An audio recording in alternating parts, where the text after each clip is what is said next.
So moving on now from lizards and invertebrates to birds, our next speaker is Dr. John McLennan from Environmental Services.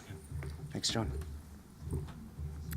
Nā hau e whā, nā iwi e tenei, tēnā koutou, katoa. I was raised in Plimerton in Ngāti Toa country for the first 10 years of my life. I had commanding views over Mana Island, one of New Zealand's best nature reserves now. Had blue penguins breeding under the house. Walked wild coastlines battered by Cook's Strait winds, and looked at reef heron, which are no longer there. I spent the last 40 years here in Hawke's Bay, my adopted home, and living in the presence of the Tukituki River and Mount Karanaki. It's a pleasure to be with you today. Right, my talk is about response of birds to predator control, and there are two bits to it, and I'm going to go through the historical impacts, which we heard a bit about yesterday, and then I'm going to move on to C2C Footprint. So the historical impacts of predators are reasonably well understood already, but the current ones are still being evaluated, and it's amazing how every single day there's something in the news about new predator impacts. Just a couple of weeks ago it was kea. Kea were once abundant when I was young. We know that predators have transformed our biodiversity probably forever, but forever question mark, because the science of de-extinction is advancing quickly, and who knows what's going to come back in future years. So I'm going to review 4 predator impacts that you are probably familiar with, but I'm going to put the information maybe in a slightly different way. So what have we lost? Well, before people came, we had about 171 species of land birds and freshwater birds, species and subspecies. These numbers change every day because taxonomists never rest. But we have 171, we've lost 55, we're down to about 116. The impact is actually not as great as is often portrayed. So where have the impacts been? Pre-human, about 25% of our species were flightless, but the predators selected heavily for flightless species. 53% of the losses have been of those precious animals. And so today our avifauna is like the avifauna of where you find just about everywhere. Birds stick to the sky and don't walk the grounds except for a few. And remarkably, in New Zealand, we have our kiwi that defied that trend and survived against the odds. So predators reduce biodiversity, and they have changed the composition of what we had and have now.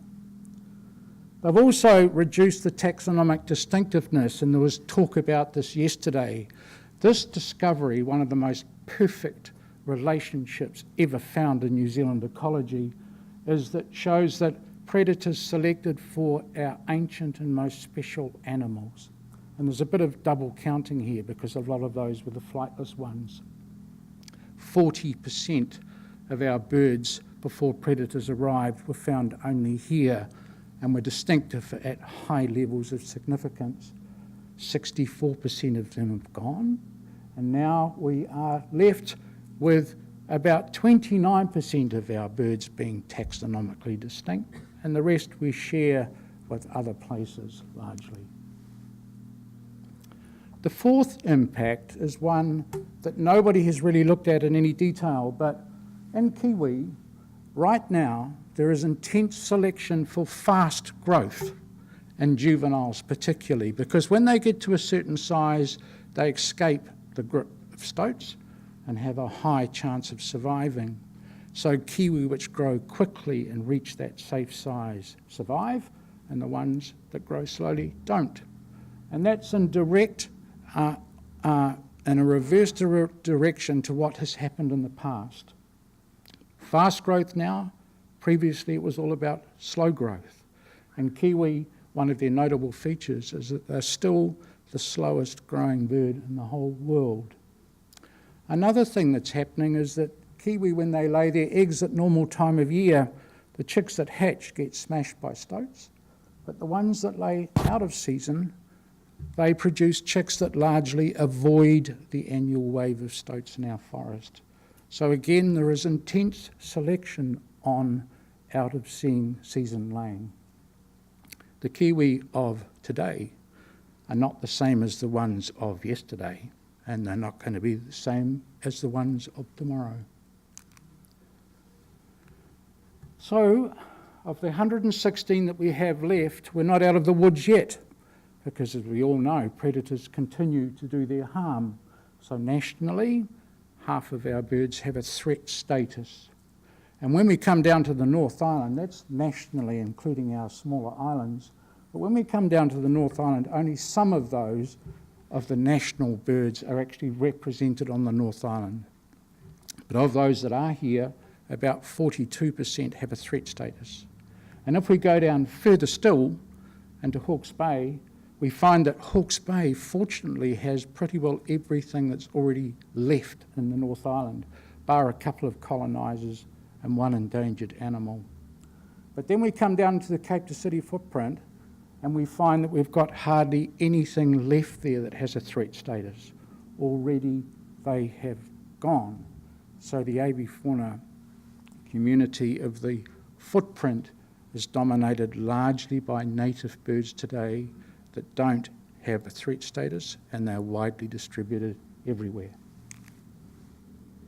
So who are those 7 that might respond to predator control? And here they are. 5 of them are definitely there. Grey duck, New Zealand dabchick, North Island rifleman, pipit, and bush falcon. And for those of you who know your birds, you'll know that grey duck are actually not threatened by predators. They're threatened by hybridisation with mallards.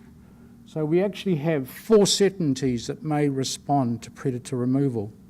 And there's a couple of other species there that John Cheen will know about. I've looked for these in the footprint and have never found them, but they may be there occasionally, Australasian bittern and spotless crake. So this is what the community of the footprint looks like today. Green, they're our natives, 28 of them that aren't threatened, 45%. That little pie at the bottom, they're the 7 threatens that we just looked at. And the purple on the left-hand side, they are the introduced species that are now widespread in modified environments throughout New Zealand. So that is our total community. And if you do the sums, I mean, coincidentally or not, the number of species we have in lowland Hawke's Bay today is almost exactly the same as we had before people arrived. So there's just been a substitution. Introduced birds have been substituted for our rare natives. So this is the point I want to make. People are going to be incredibly disappointed if you go to a lot of trouble removing predators and get no response. And yet that's going to be exactly what happens in most bits of New Zealand now. Because in most bits of New Zealand, they're like our Cape to City footprint. They have nothing left in them that can respond. So if we're going to transform biodiversity and make Cape to City work for us, we're relying on 2 processes. And the one on the right, we'll start with that. As I said before, we've got plenty of endangered species left in Hawke's Bay, but they're well separated from Cape to City because they're living in the Western Ranges. So can we rely on them to shift into the safe footprint naturally? And the answer is no, and that's why I've put them in italics, because those species will only ever get there if they are translocated into it from other parts of the district. And you'll notice long-tailed cuckoo is in full print, because that long-distance traveller might get there under its own steam. But the nice thing about Cape to City is its juxtaposition to Cape Sanctuary. And we've got to thank the Lowe and Robertson families for bringing in some of these rare species that were formerly lost from Hawke's Bay.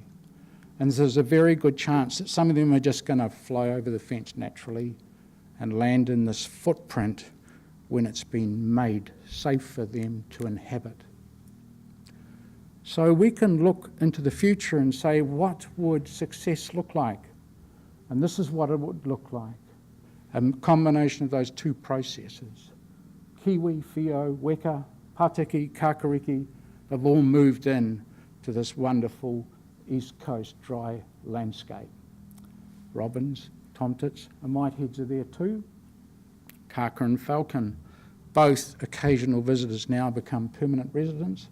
Long-tailed cuckoos we've talked about. And there may also be some increase from native species that are already there. That's what success would look like in 10 years' time. So what we're looking at, a small change. This is what's there now on the left, and the only thing that really changes is that little orange bar on the right. And that's the difference between living in a whacked out, dry, highly modified landscape as compared to walking on an offshore island like Kapiti Island. And all of us who have done that know that that complete change in feeling comes from that small change, that small growth in the orange bar. So we are measuring, counting birds regularly to determine to what extent this process of colonisation that we're hoping is going to take place is happening. And you'll see various little marks indicating count sites on that graph. And they're not evenly distributed because there is dam or bush left in that place. You can only count where there is bush. And so, and the same with ponds. You can only count where there are ponds. But we're counting in 3 sites.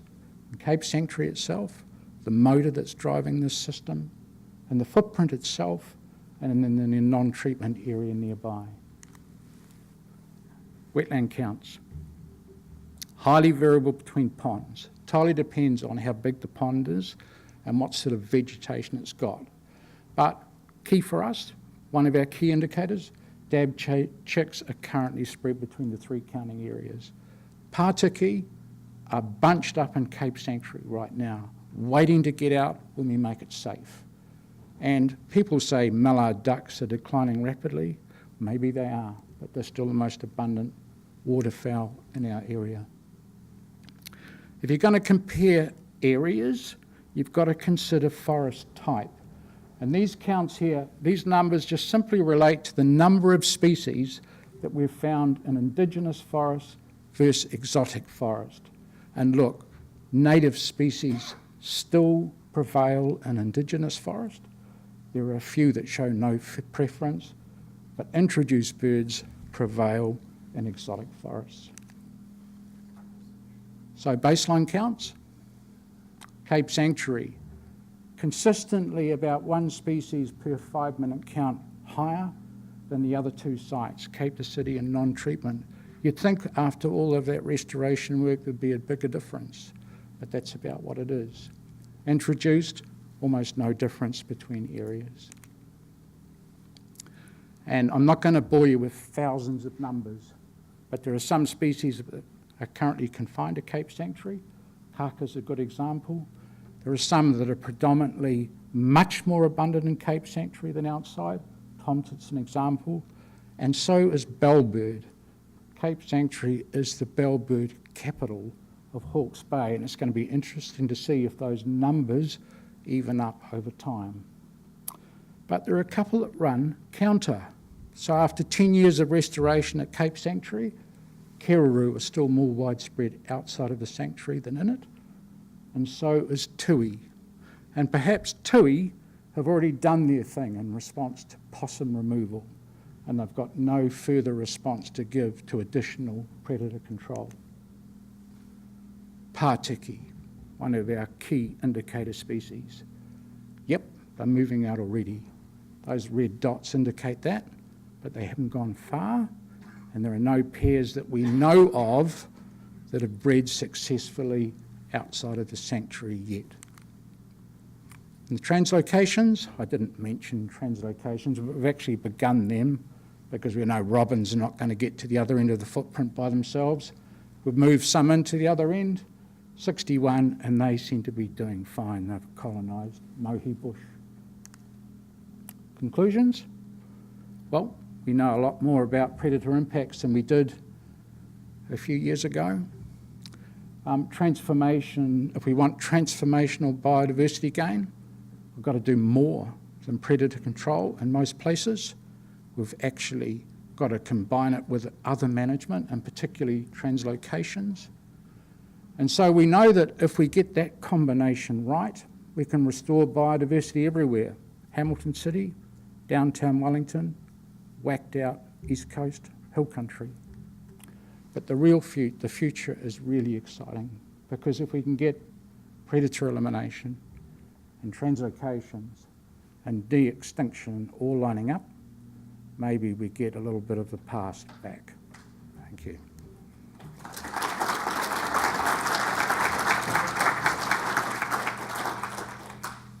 Thanks, John. Do you have any questions for John?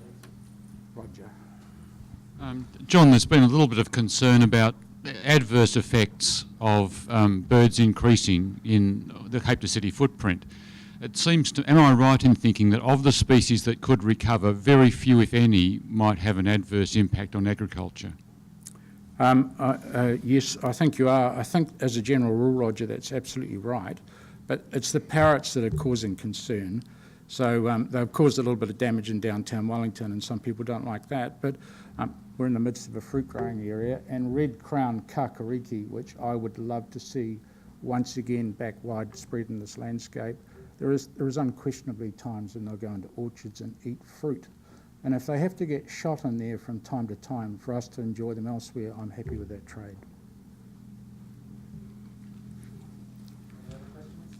John, did you buy his kiwi in pine forests? Pardon? Did you buy his kiwi in pine forests? Bias. Well, there was no No, kiwi. no, I did There was not. no kiwi in pine forest, I noticed. Sorry. I put him as an equal. Yeah, all right then. Thank you. We tend to use your 5-minute bird counts in a simplified to target species, key indicator species, and we've used tui as our go-to species in the Kiruru. Yeah. And we've used piwaka waka, and they straight line with Yeah. pest control. Yeah. But it's interesting what your comment was that, yeah, the tui perhaps wasn't a good indicator species. I think it's good early on. Okay. Sorry, have you finished your question? Oh, no, we'll go back and forth a bit, yeah. All right. No, I think it's really good early on, because I talked about my early days in Wellington, and I didn't see a tui when I was growing up. And so they have now become, it's not just a local Hawke's Bay thing, they have responded incredibly well throughout the North Island. And I think the correlation with possum control is a really good one. So I think they are a very responsive species to begin with. But I think if you're looking for species that will respond additionally to maybe to predators over and above possums, then I think you've got to probably look beyond them for something else. Okay, and another thing we found with our Kiruru, we're actually hitting about 1.5 average on our counts, and where we've been, this is over a period of 10 years now, and so but it's actually double what they're getting at Mangatautri, which is a real good pick-me-up as from a community engagement point of view, because there are reasons, and part of it is that we have Terari, which means that they can nest all year round, and 4 nestings a year, that sort of thing. But it's it's just the one species, but it does provide, while it's not increasing the diversity, it is really engaging people, and that's a key point for us. Yeah. And it's still got a long way to go, because if you read the historical accounts of how abundant they were in our landscape, I mean, we're looking at a tiny remnant of what used to be here. So it's interesting to see if they're going to be habitat limited now, or they continue to be predation limited. So a very good indicator for perhaps years to come.